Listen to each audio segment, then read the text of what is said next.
አብ ወወልድ ወመንፈስ ቅዱስ አሃዱ አምላክ። ስንክሳር ናይ ዕለት 29 ጥሪ። በዛ ዕለት እዚኣ ቅድስት አክሳኒ ዓረፈት። ትርጉም ስማ ፈላሲት ማለት እዩ። እዛ ቅድስት እዚኣ ካብ ሃገረ ሮማ እያ። ወለዳ ከዓ ክቡራትን ሃብታማትን ነበሩ። ነገር ግን ብዘይ ከዓ ውላድ ኣይነበሮምን። ንሳ ካብ ንእስነታ ጀሚራ ትጋደል ነበረት። ትጸውም ኩሉ ግዜ ለይትን መዓልትን ትጽሊ ነበረት። ኣብ ሃገረ ሮማ ናብ ዘሎ ደብሪ ደናግል ትኸይድ። ምስአን ተጸሚዳ ትጽሊ። ካብ ቤት ወለዳ ዘምጽኡላ መግቢ ኣይትበልዕን። እንታይ ደኣ ንድኻታትን ንመሳኪንን ትዕድሎ። ንሳ ከዓ ምስ ደናግል ትበልዕ። ንሳ ኩሉ ግዜ ናይ መነኮስ ሃያት ዜና ተንብብ ነበረት። ንእግዚኣብሔር ከዓ ምስአን ከሳትፋ ትልምኖ ነበረት።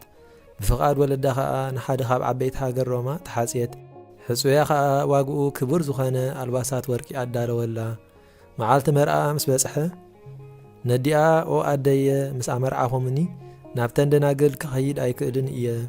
ሕጂ ግና ኣነ ኸይደ ሰላም ኢለየን ቀልጢፈ ክምለስ እደላ ኣለኹ በለታ። ኣዲኣ ከዓ ኪድ ይበል እሞ ቀልጢፍ ክተመለስ ይበለታ። ሽዑ ኩሉ እቲ ናይ ወርቂ ክዳውንታ ሽልማታ ኣልዒላ ምስ ክልተ ኣግራዳ ናብ ገምገም ባሕሪ ከደት። ናብ ወደብ ቆጵሮስ እትኸይድ መርከብ ረኸበት። ኣብኣ ተሳፊራ ከዓ ናብ ወደብ ቆጵሮስ በጽሐት። ስማ አክሳኒ ሰመየት። ትርጉሙ ፈላሲት ማለት እዩ። ናብ ቅዱስ ኤጲፋንዮስ በጺሓ ድማ ኣብ ልባ ዘሎ ኩሉ ነገረቶ። ንሱ ድማ ናብ ሃገረ እስክንድርያ ሰደዳ። ኣብኡ ምስ በጽሐት ሃዋርያ ቅዱስ ጳውሎስ ብሕልሚ ተገልጸላ ክትገብሮ ዝግባኣ ኩሉ መሃራ ስሙውን ነገራ። ንጽባሒቱ ናብ ቅዱስ ቴዎፍሎስ ኣተወት። ንሱ ከዓ ጸጉሪ ርእሳ ላጺዩ ኣልባስ ምንኩስና ኣልበሳ። ካብኡ ምስኣ ዘሎ ካብ ወርቅን ካብ ብሩርን ዝኾነ ዘለዋ ክዳውንቲ ኩሉ ሸይጣ ብስም ቅዱስ እስጢፋኖስ ቀዳማይ ሰማይት ቤተ ክርስቲያን ኣህነጸት። ኣባ ቴዎፍሎስ ከዓ ብዙሓት ደናግልን መነኮሳትን ኣከበላ።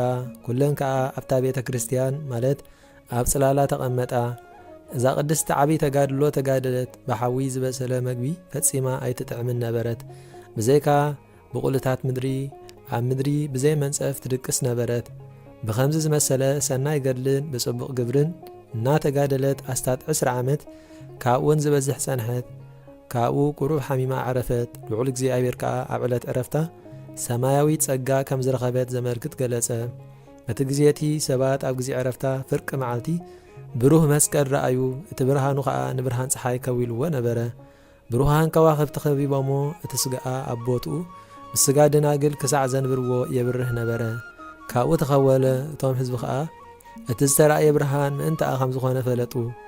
ብድሕሪዚ ተንክልተ ኣግራዳ ንሊቀ ጳጳሳትን ንኹሎም ህዝብን ናይዛ ቅድስቲ ገድላ ካብ መጀመርያ ክሳዕ ዕለት ዕረፍታ ኣዘንተዋሎም።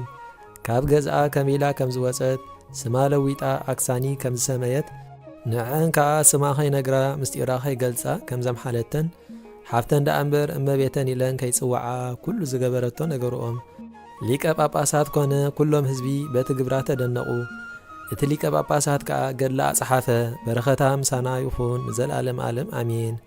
ሰላም ለአክሳኒ ዘሰመይዋ ኣበዊሃ ብሂለ ፈላሲት ትርጓሚሃ መዓልት ያጠይቅ ትእምርተ ሞታ ወእበየ ጸጋሃ ምስለ ደናግል እስከ አንበሩ ስጋሃ አምሳለ ከዋክብት መስቀል በሰማይ አብረሃ። በዛ ዕለት እዚኣ ንቅዱስ ሳርያኮስ ሰማዕት ሓያል ተጋዳላይ መዘከርቱ እያ። በረኸቱ ምሳና ትኹን ንዘለዓለም ዓለም አሜን። ሰላም ለከ ሳርያኮስ ሓያል ወመስተጋድል ውስተፍና ሕይወት ምርሃኒ እንፍኖተ ሃጉል ከመ እትልዎ ለክርስቶስ በፀዊረ ቅዱስ መስቀል እስመ አርኦቱ ሰናይ ወጾሩ ቀሊል።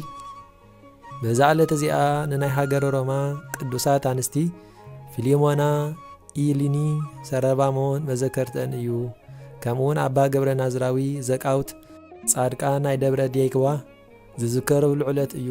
በረኸቶም ምሳና ይኹን ዘለዓለም ዓለም አሜን። ሰላም ለገብረ ናዝራዊ እንተነጸረ ወርእየ ለእግዚአብሔር ገሃደ ስብሃተ ገጹ ውኩየ በላዕለ ምጥማቅ ሶበ ውእቱ ጸለየ አምሳለ መብረቅ ሰጢቆ ሰማየ ብርሃነ ጸጋ ወረደ ከመይቀድስ ማየ።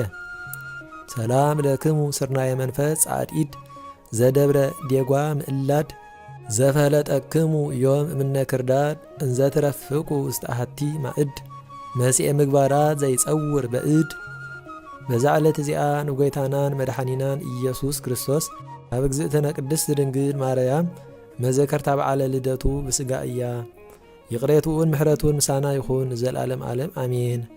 ሰላም ለልደትከ ማሕቶተ ዓለም ስኑ ወጢኢና ዓለም ብርሃኑ መንፈሰከ ሓድስ እግዚኦ ለገብርከ ውስተ ርስአኑ ጽቡራንኒ ለእድየከ ኪኑ ሶበ ነፋሕኮሙ ኣእዋፈ ኮኑ።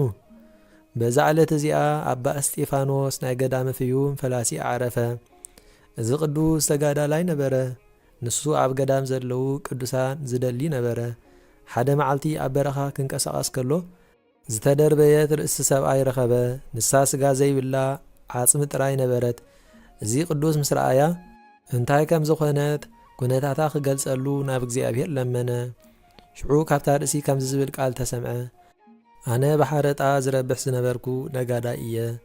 ምጽዋት ኣይፈልጥን፣ ገንዘብ ኣይጸግብን፣ ይኣኽለኒ ኣይብልን ዝነበርኩ እየ።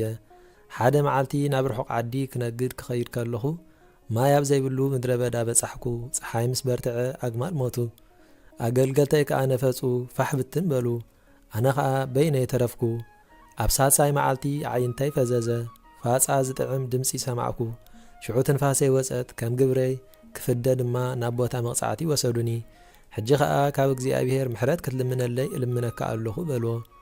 ሽዑ ቅዱስ እስጢፋኖስ ናብ ቦታ ስቓይ ከይመልሶ ናብ እግዚኣብሔር ምእንትኡ ለመነ። ምእንታኻ ምሕረዮ ኣለኹ ዝብል ቃል ድማ ካብ እግዚኣብሔር ሰምዐ። ምስጋና ንዕኡ ይኹን። እዚ ቃል እዚ ምስ ሰምዐ ንጎይታና ኣመስገኖ። እናበኸየን ኣፍ ልቡ እናወቕዐን ናብ በዓቱ ኸደ። ክሳዕ ዝዓርፍ ከኣ ብጽኑዕ ተጋድሎ ነበረ። እግዚኣብሔር ብጸሎቱ ይመሓረና ንዘለዓለም ዓለም አሜን። ሰላም ለእስጢፋኖስ ባሃሲሰ ጻድቃን እንግልጋ ኣመ ውስተ በድ ወረከበ ኣጽመ ርእሰ ምውት ሩቀ ስጋ አንሲኦ ችያሁ እንዘይስእል እንበለን ትጋ ሶበ ተዝየነው ለመካነ ስቃይ ጹጋ ተጋድሎ ፍትወት ፈጸመ ወአድማ'a ጸጋ። ምስጋና ንአብን ወልድን መንፈስ ቅዱስን ሎምን ኩሉ ሰዓን ንዘለዓለም ዓለም ይኹን። ስንክሳር ናይ ዕለት 29 ጥሪ ተፈጸመ።